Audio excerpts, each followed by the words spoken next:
Bonjour à tous. Alors comme vous le savez, coronavirus oblige, les habitudes de l'Église comme de toutes les autres communautés humaines sont bouleversées. Écoutez, on peut prendre la chose de deux manières, soit se lamenter de la situation et incriminer tous les acteurs qui sont en responsabilité aujourd'hui, ou alors se dire que nous allons vivre notre carême autrement, nous allons faire contre mauvaise fortune bon cœur. Voilà ce que nous vous proposons pour la paroisse Saint-André de l'Europe. Vous le savez, le dimanche 15 mars, les messes seront annulées.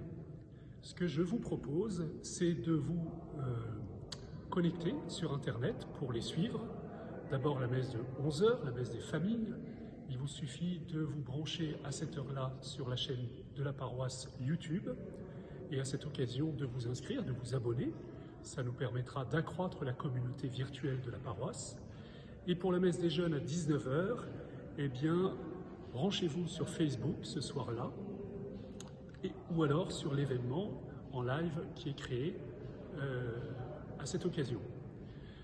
Je vous invite vraiment à entrer dans cette démarche et à la vivre de tout cœur. Vous voyez, si ça pouvait être l'occasion de vous réunir à l'heure pile de la messe, avec vos voisins, à plusieurs amis, à 1 mètre de distance évidemment, en fonction de la surface que vous avez dans vos appartements, dans vos colocations, dans vos studios, et que vous profitiez de l'occasion pour faire signe à d'autres personnes et accroître notre communauté, cette épreuve n'aurait pas été en vain.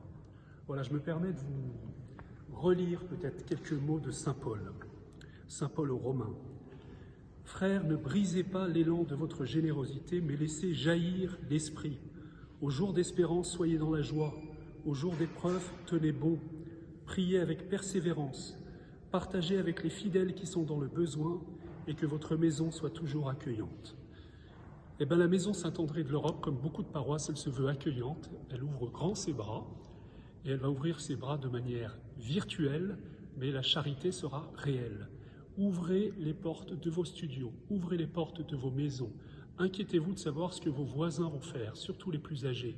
Si vous pouvez venir les visiter, si vous pouvez me solliciter pour demander que la communion leur soit apportée, si vous pouvez vous faire vous-même le relais de ce don-là, cette crise aura été l'occasion de ressouder notre communauté et de la vivre dans l'espérance. Que le Seigneur soit béni, soyez bénis et bon carême.